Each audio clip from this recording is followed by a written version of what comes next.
What up, family? We back at it again with another great episode. It's your boy E, and I'm with my brother. What is good, world? It's your boy Mario. Let's get it. Oh yeah, man, we at it, brother. Let's have a good episode, man. I'm excited, bro. So, man, in June was I feel like the the month of shoe go-getters, the true sneakerheads, not the people that are with the hype. Facts. Yep, facts. And again, what I mean by that is, there were a lot of shoes that were sitting that if we're talking about true sneakerheads, there's no reason for those shoes to be sitting. We love them. So I'm gonna ask you, what was your favorite pickup in June that you had, man? That maybe the people didn't pick up that they need to go out and go pick up. Yeah, right on. Yeah, I like how you phrased that too because they're still sitting and, like you said, the true go getters who really enjoy the culture.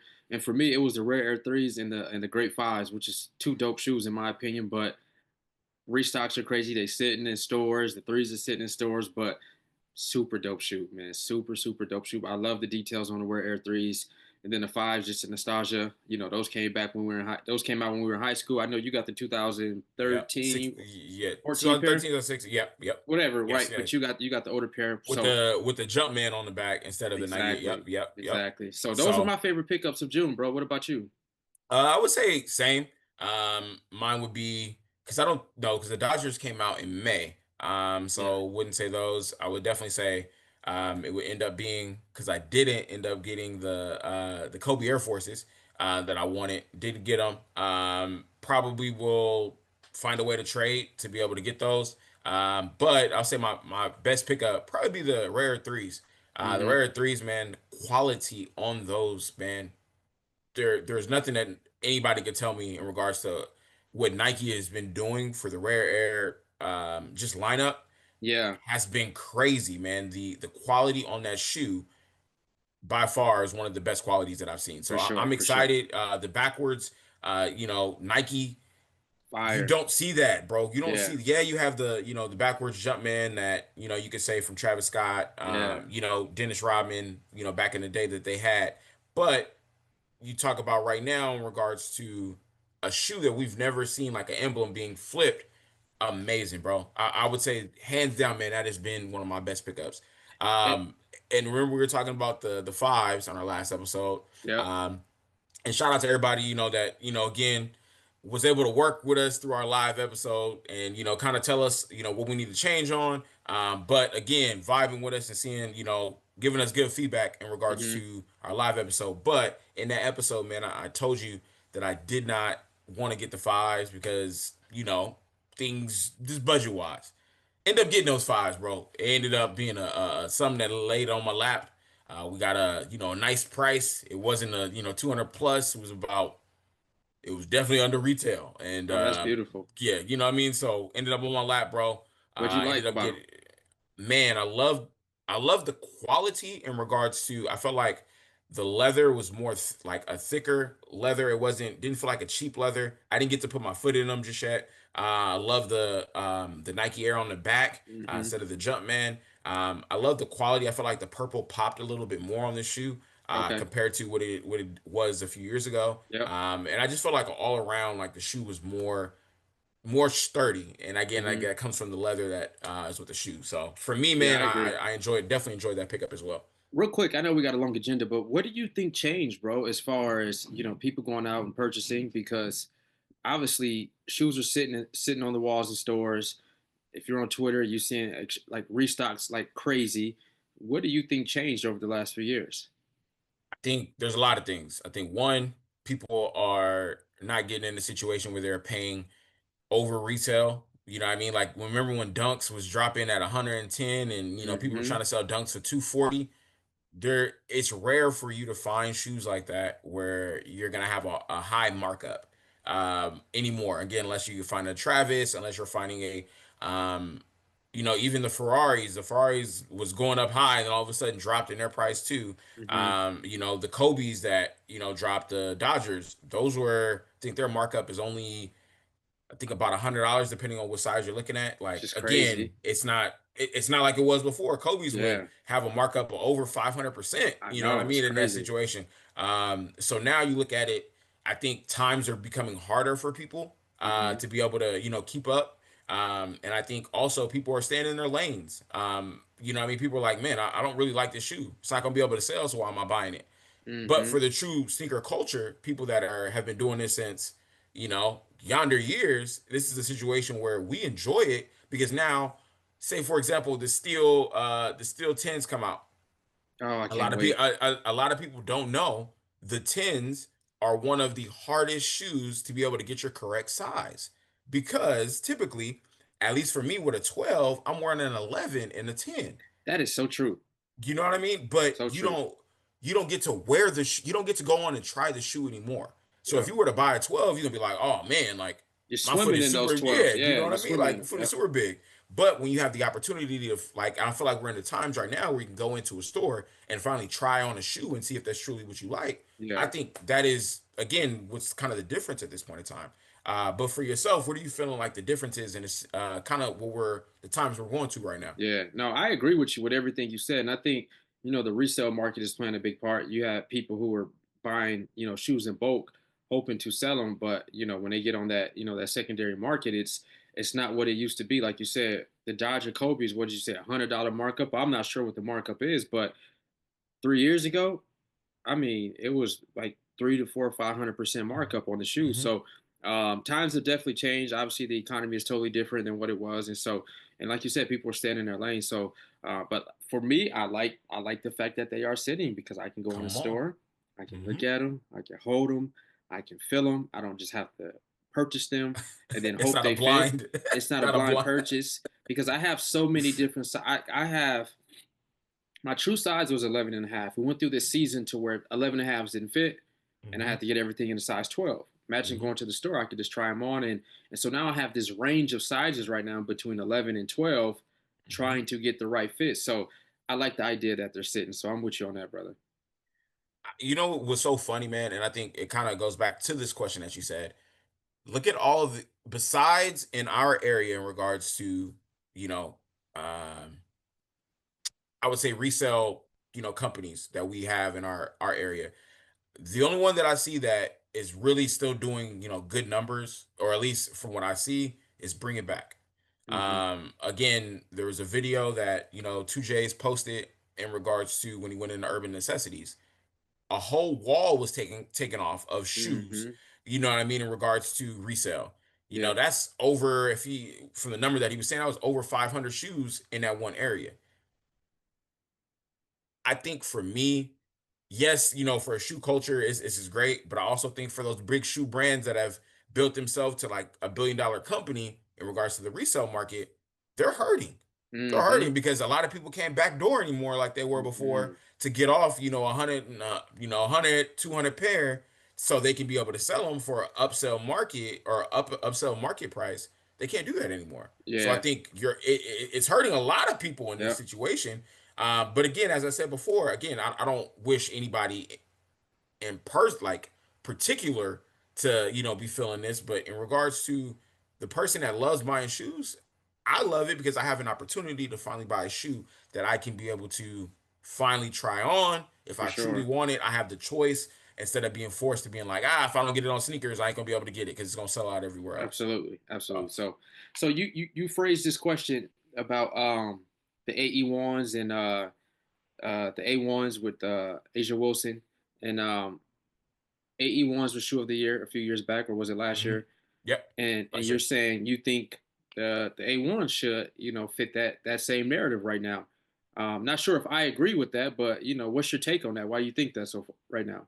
So I think for her not to even be in the conversation, that again, I'm not saying her to be number one, no, because I think so many girls are coming out this year. It's hard for I don't think so. I don't think a lot of girls came out. I think last year was one of the worst in regards to grails being released last year, compared to this year. This year we've had at least 3, 4 grails come out, you know what I mean, that people are wanting. We're not even talking about the undefeated fours getting ready to come out. We're not even talking about, and again, I know you have an opinion on it. Some people think the shatter backboards is a grail. No, We had that's the no. You're yeah, right. Yeah, you you know what I you right. mean? We had the union, what I mean, Yep. the union ones drop. You know what I'm saying? We've had all the reimagined fives, like we've had all these shoes. So yeah, it's gonna be hard to, even break the top five. But for Yeah. her not to be considered at least for 10 10 to 5 and nobody's talking about that shoe, man, I think that's a disservice, bro. Her quality as she came up with, the design, the model, how light the shoe is, the different colorways that she's still dropping. I love her Tiana Princess ones that she scored 5,000 points in. Again, she has other colorways for men. I love the blue and black ones Yeah, she's getting ready to drop. Love her kind of her what the pairs. It's a different color, that she has. I haven't Two seen different those. shoes. Okay, Yeah, it's not called the what the. It's called but something. I think it's yeah, called I get what you're saying. like lightnings. But it's a different color for each of the shoes. Yeah, Um, and it's again the shoe. I feel like the big rollout, bro. She's doing numbers with that. A lot of young girls are rocking those shoes when they're stepping on the court, and it's a great sight to see, man. Again, that's kind of just my opinion, what I feel. yeah, It's nothing against. And again, everybody can get me in the comments saying, "Well, he don't like Adidas. That's the reason why he's saying all this." It has nothing to do with that. I just feel like AE was a great shoe for 2025, hands down. 2024. But or 2024, sorry. But I also feel like the A1s is a great shoe for this year and what we're dealing with. Yeah. So again, that's my opinion. Again, do you have an opinion on it? No, I feel you, bro. And my wife literally had on the A1s yesterday with a fit, and I'm like, damn, babe, that fit low key fire. It's a dope shoe, but one thing for sure is that Asia is on in her own lane when it comes to creativeness. If you look at the Sabrinas, they mock a Kobe look a little bit to me, Mm-hmm. right? I don't feel like when they went into the room to design the shoe, they was as creative as they could be. I think they Mm-hmm. took a lot of little looks from Kobe and put it in that shoe. You talk about anybody else, right? Like they're on the backs of Jordan or they're on the backs of Kobe, with their PEs and things like that. But Asia, she literally created her own signature shoe, and it's beautiful. It's doing numbers. And when you put that into perspective, absolutely, she should be put into the talks of, a top contender for shoes. Now, would it be number one? Who knows, right? Because I'm a Jordan lover. I grew up on Jordan, so I always want to I see some mean, Jordans at the number one, and I like to see general releases at number one. I hate to see like the Travis Scotts at number one. Like, no, like let's get to like the originality and the authenticity of shoes, right? And so I think Asia fits that because her shoe mhm. is extremely creative. She's not taking from Kobe. She's not taking from nobody. She just made her own shoe, and it's a beautiful shoe. Mhm. And we support you, Asia. My Yeah, girls come got on, it. My wife got them. So, come on. dope shoe overall, though. Come on. I think going off what you said, she's in her own lane. Caitlin Clark's getting ready to drop her signature shoe, I believe, at the end of the year. And I think right before Christmas is when she's getting ready to drop hers. But she also has some of the things that which Asia has. She'll be having her own merchandise in regards to clothing. She'll be Mm, having a lot of different things that, again, Asia had in her contract setting her own president because you didn't hear any other women. I mean, Cheryl Swoops had her own signature shoe, from Nike, but didn't have the presidents in regards to her own, line with, merchandise in regards mm-hmm. to, shirts, sweaters, etc. For men and women. Caitlin Clark is not going to do that. So again, that it goes back to your point. She set her own lane, bro. She set Mm-hmm. her own lane, man, and it's a great sight to see. And I think I love being able to see, her being able to stand on, the ones that came before her and never forgetting them as well. When she's doing Yeah. this whole rollout For situation, sure, man. for sure, So for sure. I love I it, like man. her calls, beautiful, Come on. beautiful narrative, around it. So, but as we switch topics, before we go on, just one last question as it relates to sneakers. What shoe are you looking to pick up in July before we move on? Oh, July 18th, Kobe WNBA All Stars, Mm, the Sixes. I okay. mean, again, you could. I mean, there's so many. You could say the Rare Force is getting ready to drop. I think at the end of July. Hmm. You got Shattered the backboards. Aqua Eight. Yep, Aqua It's Eights. it's some Again, stuff. It's some stuff dropping in yeah. July, dude. You got to prepare your money. That's all. Yeah, You got to prepare your money. But am I excited for him? Yeah, I think for me, my the shoe. The reason why I want that shoe is because ultimately, if I do have the Kobe sixes, I can be able to wear a whole bunch of WNBA gear to go with it too. yeah, You know what I'm saying? But still for sure. supporting Kobe at the same time. Right. So yeah, man. What about you? Truthfully, my mind is set on the undefeated fours right now. Like that's what I'm. That's in I'm July or in August? that's in August. But so I'm kind of looking past July a little bit and just trying to focus on the fours because I went a little crazy at the start of the year. So this is like a halftime. So I'm Okay, probably gonna Pod, I'm gonna Pod, probably Pod, miss out on a few July releases, dude. So Pod family. I'm gonna let y'all know. He probably gonna miss out maybe on the eights. He probably gonna miss out maybe on the Shatterback words. Cool, cool. But he won't miss out on the rare Air Force, and he's not gonna miss out on them Kobe's. Those is him. Let him not fool y'all. Those is two. He's gonna make sure he's. but, Hey, but yo, let me. typically I try to get everyone. So but I'm just trying to focus on I got undefeated you. I undefeated got you. fours. I That's was what my just letting focus is. I was just letting the family know what I know, and again, Yeah. not no, yeah, no, you gonna hit at least two of them. If they fall in my lap, different story. But my intended goal is to focus on the undefeated fours. I got you. I got you. So let me switch topics. We haven't really talked about the NBA Finals and how it wrapped up. What was your thoughts on Game Seven? How are you feeling just about that series in general? And what are your thoughts, man, moving forward with the NBA, man? Well, I think we talked about this. We gave our predictions, and I think we both said. I know for sure. I said OKC in Game 6 or 7. Yep. Um, I don't I said think. Indiana. I said Indiana 6 or 7. Yeah, and truthfully, it could have went either way. We would never know because Halliburton, he injured himself, and He which was going was off first quarter. Went off first quarter, man. super, Yeah. super, super unfortunate. And that kind of just Yep. takes the steam out of the team at that point. Obviously you still got to play through injuries and things like that, and that's just a part of the game. But you Mhm. hate for something so severe like that to happen at that point in time. You don't wish that on nobody. So hopefully he has a speedy recovery. But then immediately after the the series, then all the trades started happening. So before we get into the trades, I'll let you give your take on what you think of the playoffs. But yeah. I think for me, the NBA Finals, man, was great to see two young stars. You got SGA, his own lane, Hmm. doing this thing with Converse. Shout out to Converse doing their thing, man, with their release at the Hmm. parade for Yep. for them as well. And then you had, Mr. Halley over there, up and coming star.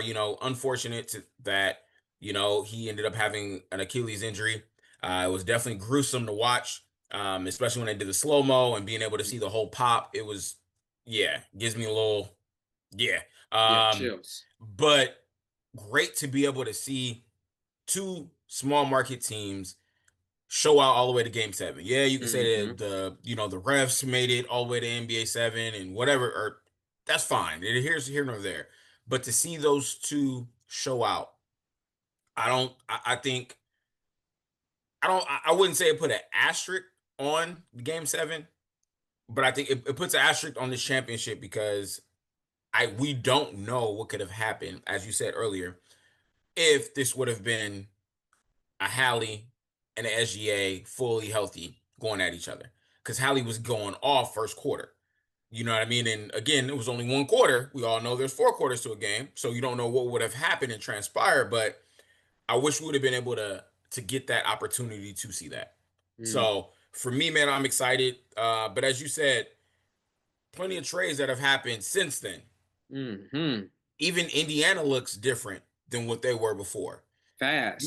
You know what I mean? Very fast. Like you let go one of, I would say, your third option, maybe fourth option on your team with Miles Turner. And Miles Turner kept him in a few of the games in He the was East. dominant during the season, going into Come the on. postseason. He was extremely Come dominant. He on. didn't do his best during the finals, but still, though. But I mean, even the series before the finals, if it wasn't for him, and again, him being able to stretch the floor with his outside shooting, Yeah. um, it didn't happen that like it would not have happened. But for him to get signed to go to the Bucks, again, I get it from Miles. Like, bro, pay me, and I'm gonna go where you gonna go pay me because it's guaranteed money no matter what. Cool.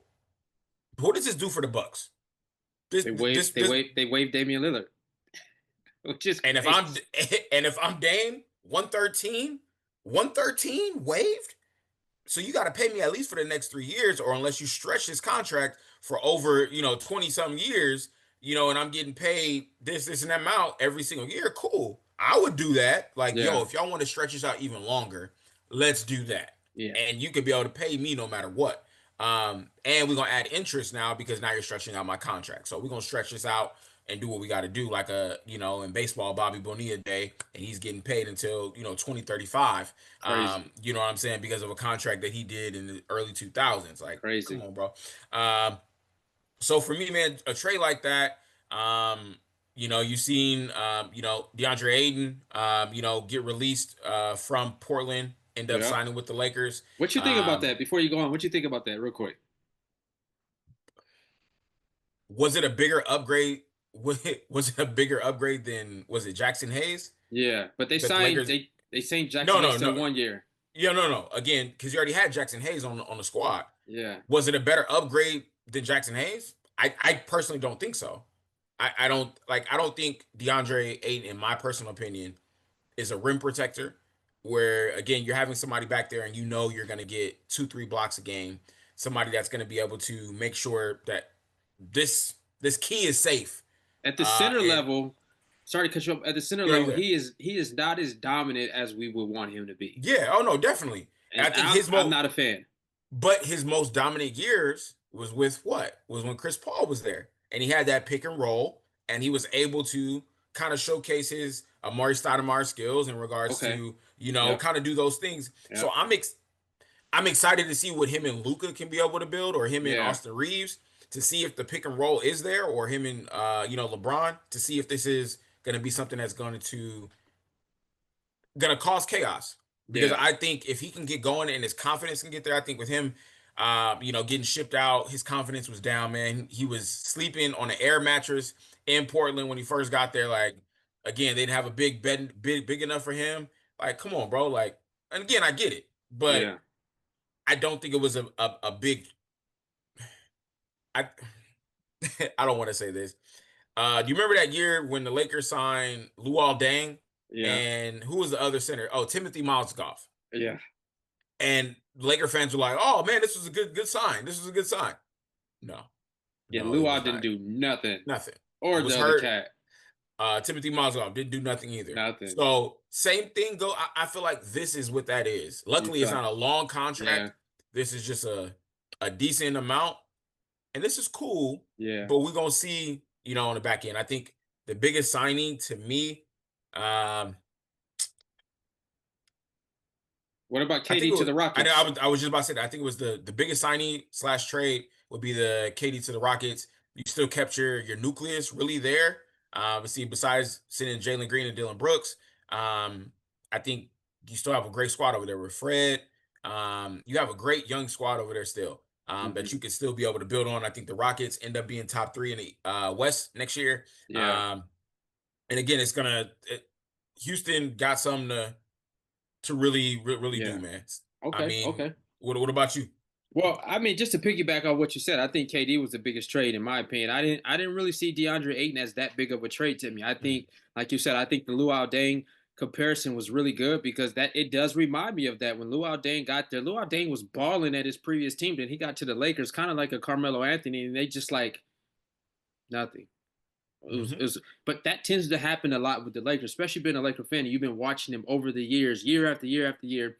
They win a championship, then they do the same crap over again. 2020 was like the last thing for us since Kobe Bryant was there and passed away, and it's just like dud after dud after dud after dud. And so I don't know, man. I'm happy we got new ownership over at the Lakers. I hope the trajectory of things changes now with new ownership. I hope that they buy into younger players and building something that can grow and develop over time, kind of like OKC is doing. And a lot of other teams around the league are starting to pick up that same type of idea of like, okay, maybe we're drafting these young players, maybe we should keep them, develop them, grow them, and then let's see what we got. It's a process, bro. And the Lakers are always like microwavable. We want it right now. We want it right now. We want it right now. And the right now ain't worked for them, bro. It hasn't worked since Kobe was there. Kobe was developed there, and that's why it worked. And we brought in pieces to fit around Kobe, and boom, we got championships. But how long are we gonna live off the Kobe era, bro? Like we're still living off the Kobe era. So let me say this though. You are saying that, again, as a Laker fan, yeah, we are very microwavable. We should be winning now. But we did have about 5 years, maybe seven, where we let young talent develop. We That's my did. point. Yeah, good But talent. but it didn't get us anywhere. It did. I mean, in all honesty, we did because we had you end up drafting Julius Randle, and then you had Brandon Ingram, and then you had I think was Lonzo the next one. Hmm. Lonzo's nigga, but in that time you still got Josh Hart, you got Kuzma, that was all in that nucleus. So again, Jordan that's Clarkson, bro. again, you had a squad in regards to this is when the Lakers were drafting in the second round, pulling out of Jordan Clarkson, Kuzma, Josh Hart, finding all these rare, diamonds in the second round, and they were developing them because every year we would say, "Man, why are the Lakers getting somebody in the second round every year?" And they're developing to somebody that can contribute. Fast forward, nothing happens in that situation. We end up potentially being able to get to the fifth to the fourth seed if LeBron doesn't get hurt when his first year coming back. That young squad would have finally been able to get to the fourth to the fifth seed. But LeBron gets hurt, they drop all the way down to the A seed, then they get kicked out. And then the Yeah, whole team ends up getting revamped and getting traded to New Orleans. And then we have the whole situation happen. I feel like we have developed it, but I feel like we didn't want to try it anymore. We were tired of losing, And yeah, again, the Lakers, their best option is always let's go get a big free agent. But if you look at it, there hasn't been a big free agent. I mean, you could say LeBron, but there hasn't been a big free agent that has signed with the Lakers like it was back in the day where everybody was trying to sign with the Lakers. You know what I mm-mm. mean? It's a situation where now you're having to develop your stars. Yeah, you have those rare trades. Not gonna say the NBA had anything to do with it, but you do Yeah. have those rare trades for Luca. In situations like that happening, but that is rare. And You they're don't still see that developing him though. He didn't come in. Luca is not the player that's going to come in and win championships for us. Luca came in and he has struggled still with gaining weight.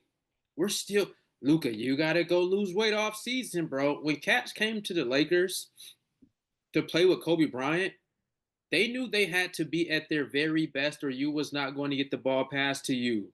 at all. You were You're going gonna to be on the get. bench You want to be a bitch. You're going to get talked about at practice. You're going to get bullied at practice. But now we're bringing players in that we still have to develop as superstars, like DeAndre Ayton. They're going to have to develop him a little bit more. You're Yep. not with Portland no more, bro. Where you're never seen on TV.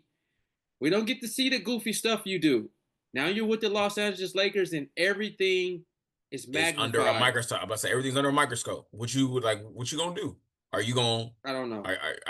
are you gonna put out? What you gonna do? And I think with DeAndre, like I'm excited for him because I don't even think. And please, Lou, if you can, no, I'll check it. He's either in his early 30s or he's not even I hit look. 30 yet. For him to be in that situation and you're going to LA where we call that Big U because those were all the big men that have been developed from Wilt, from Kareem, from Shaq. Have you could even throw Powell in there, even though Powell was more of a four. Um, you have He's all those four. he's young. I didn't know he was that young. He's only How 26. like come on, bro. Damn. Come on. You think about it. Somebody that is 20, and I think Luca is only 25. Again, now imagine you develop these two together. Damn. And we're not even talking about the added pieces that are around from Austin Reeves, other people that are going to come potentially to the Lakers. What do you do in that situation? Damn, they're young. Jeez. So, We you know what might, I mean? hey, I might have to take my take back. We might got something. Damn, Luca 25, he 26. Hey, Bro, that's it. that ain't so bad. Come on, That man. that changes it up a little bit. That's it. Let me ask you this, and before we go to our last topic, um, one of the things that was being said about whole Dame contract, Dame can be able to pick wherever he wants to go. If you're Dame, what do you do? Because you're hearing, Dame could take a vet minimum somewhere. If he was smart, he would take probably a 2-year deal.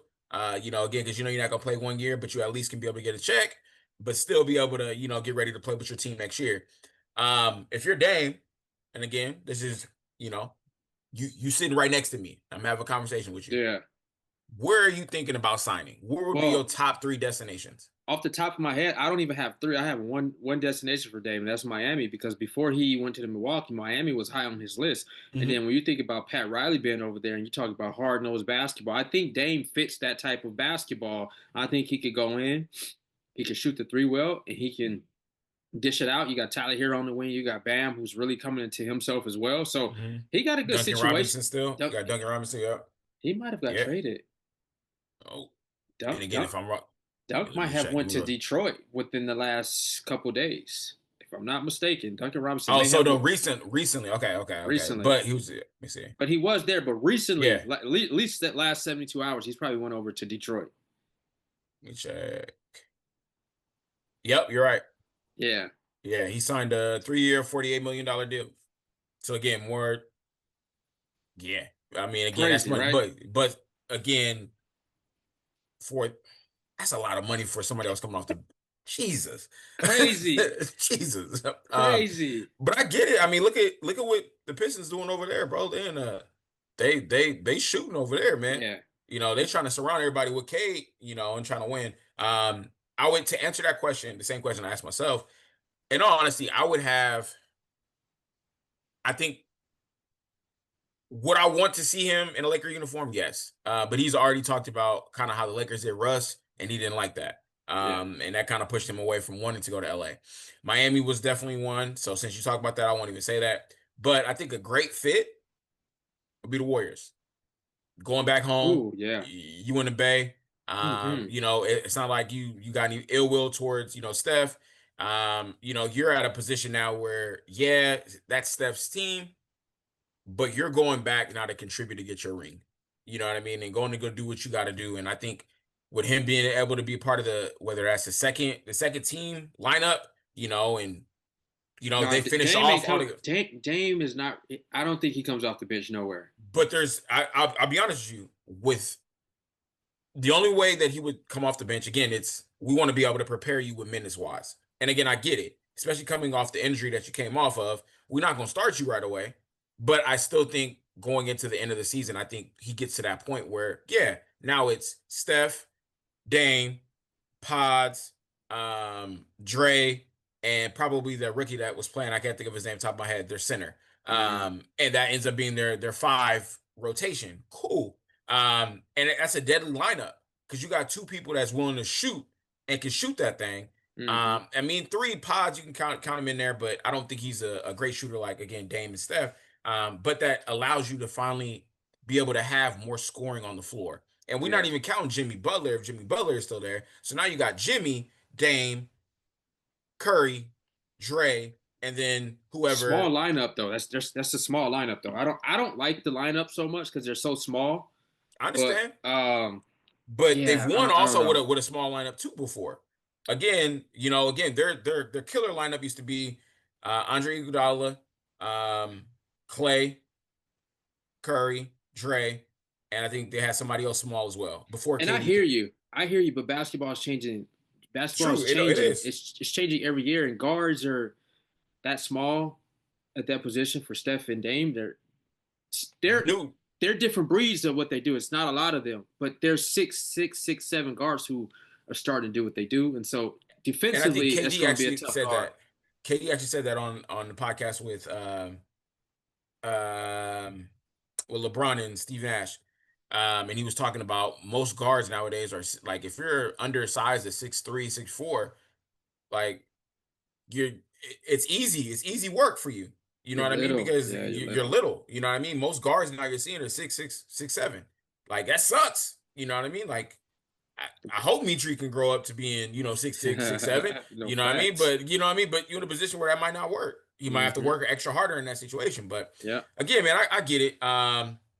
But as we wrap up, there's a question that I'm gonna say is actually for young parents like myself. And I wanted to ask you, somebody that has come from, I feel, just your presence of your dad being in your life. And you can kind of see it kind of exude through you in regards to the way that you are, coaching your kids, speaking to your kids, etc. Um, I wanted to ask you, what advice would you give a parent that has never coached, um, and has never been coached by their parents, but wants to coach their kids, but is maybe afraid to coach their kids because their confidence, because they're like, man, like I don't know what to do in this situation because I've never had my parents kind of coach me, and they want to be better in that situation because they want to be present in their kid's life. What would be your advice to those parents, man? Yeah. Well, first off, bro, to be blunt, I don't think coaching is for every parent. Come You on. know, I don't think coaching is for every parent. I don't think you want to put your kid behind the eight ball trying to coach your kid and you've never, had any type of acceleration in that sport or anything Hmm. like that. Now, I think earlier on, maybe like when they're young in their elementary days, maybe you can teach just the principles of success and things like that. And not saying you had to excel in that sport, but I just think being extremely knowledgeable on the sport plays a big difference. Now, my dad did coach me. My dad never played basketball in his entire life. But he just knew kind of the principles of success, which went a long way. And he put me around people who coach high level basketball and trained with them and things like that. Um, I want to coach, my middle child in basketball, my son in basketball because they want to play. But at some point, you got to be able to, to hand your kid over to the more elite coaches who are out there who may have played, maybe have a little more experience. And I just think that comes with, being okay and not having um, pride around it, I would say, because you're like, I played and I want to coach my kid, but sometimes the kids aren't always receptible to you as they are maybe to another person. And so you see in a lot of more coaches though coach their children, which is really great because you can build that type of relationship outside of the day to day activities that you have with your children. But I just think it comes with balance, like anything. And so I want to coach my children younger on because I just really want them to learn the fundamentals of the sport, right? I don't want them to get past it. I see basketball nowadays and I see a lot of trainings and they're training these kids on all these dribbling and going through these cones and doing all this extra stuff when they're literally forgetting about the fundamentals of basketball, shooting the basketball, right? Making sure you have rotation on the ball, right? Making sure your elbow is squared up, your feet is squared up with the rim, and all that, just the little stuff, right? And I want to teach my children that, and that's why I want to coach them, just so they have those details down. Because you don't ever want to for them to get to a point to where they miss out on the fundamentals and now they're always so raw. They're always so raw. They're always so raw. And then they're still trying to figure it out. And so I don't know. It just comes with balance, man. And like I said, I don't think coaching is for everybody. Like Kennedy loves gymnastics, but I can't coach her in gymnastics. I have to find somebody in that arena to coach her. You know what I'm saying? Like it's just not for everybody. And she's receptive. Like I try to talk to her about gymnastics. I don't know much about it. I know success principles. I know if you put in time and effort, you get a good result out of it. I could teach that type of stuff, but when it comes to the fundamentals of gymnastics, I am clueless, extremely clueless. So I don't know. It comes with a lot of balance, but like I said, I think earlier on, during that elementary, pre-K age, I think it's super cool to build that relationship to coach your children. But I think it's really good just to focus on the fundamentals, not winning, not losing, but fundamentals, building the competitive nature, and just having fun with it. Don't kill them. Don't take the joy from them so young. And I see that a lot too with parents coaching their kids. They take the joy too fast from them because they want to see them at this exceptional level so young. And it's like, dude, that is so unfair to the kid. You know what I'm saying? It's like, I don't know, you just got to give them time to grow and develop in these sports. And sports isn't everything nowadays. And that's what I'm teaching my children. It's just not everything, bro. I think the sports is good to develop you to get some good discipline principles for in life. Hmm. Now, if sports go where we want it to go or where you want it to go and it's your dream, then beautiful. If not, beautiful, because I know you've learned some good discipline and some qualities you can literally translate to life. So I don't know. That's just kind of my take on it. What you think? What's your thoughts on it? Again, I think for me, I am one of those parents that are hesitant, you know what I mean, in regards to coaching my kid because it's like I was never coached by my parents. So I Yeah. don't know what to do in this situation. But I do know little things, here and there. And I think for me, my thing as a parent is just to let my kid have fun. Like my kid went to go and have this little basketball little trial that they had over at the Pearson Center. And it was cool. Like he was very raw, very raw. Again, he can't really, with his age, put a basketball in a hoop. A big heavy, like a big ball up in a 10 feet hoop. high hoop. Yeah, you know what I mean. Yeah. Like it's not. You know what I mean. So why am I gonna get frustrated about that? I'm not. Yeah, there's other kids that do it, but there's other kids that are not him. Again, and I have to know that. And I think for me, the only thing I want you to do is just go and have fun, but most importantly, pay attention. Don't go in there goofing off. Don't go. No, just pay attention. Even though you might Hmm. not be the best, go learn. And I know over time, I know my son picks up things. My daughter, I'm excited to see because I feel like she's gonna be the one that is picking up things a lot quicker in regards to sports. Mitri picks up a lot of things, in regards to academics a lot quicker. But ultimately, just being there to support. I don't ever want to, push them down, but I also don't want to be in a situation where I hold them back for not being able to develop them, for myself. Like, again, just small things of, hey, let's go to the backyard, let's go play, or go Yeah. to the park, go play, and being able to have fun, to develop them even more, man. So, again, I think you hit it on the nail. I think that's the reason why I wanted to ask that question, because I think you have a great perspective, that can be able to help young parents just to know, man, just because your kid wasn't good the first day, don't mean in 5 years from now, when they going into middle school, they not the ones that's leading the groups now, because Right. ultimately of the foundation that you built for them. And I think it goes before I finish. Kobe Bryant, before he passed away, he had the AU girl team that he had with Gigi. They got blew out by a team, Hmm. and he said, "I want you guys to remember how you guys feel through this." Ended up playing them the following year. They ended up blasting that team that same way.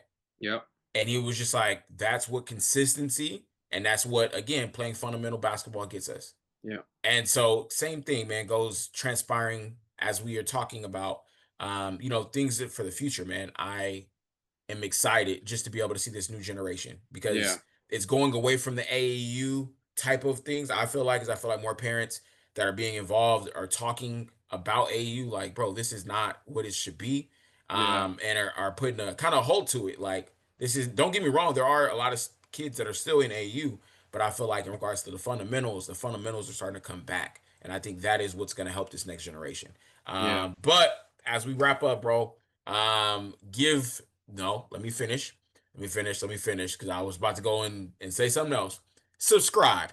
Because I feel like y'all thought I was gonna forget. Subscribe, please. And Please. if you told a friend, tell another friend, And so they tell can another tell friend. another friend, so they can subscribe, and then they can tell another friend. Yep. Again, repost. Please comment. The more you guys are commenting, man, it's allowing us to be able to be more engaging with y'all, man. So Yep. please let us know where we can be able to improve. And I truly appreciate y'all, man. But as always, brother Lou, leave us with something so we can get out of here with. You know I got something good for them. Hey, I got something good for y'all, and let's get to it. And so I came across this quote, and it said, "If you don't separate yourself from your distractions will separate you from your goals. Stay focused, my people, and get after it. We love it."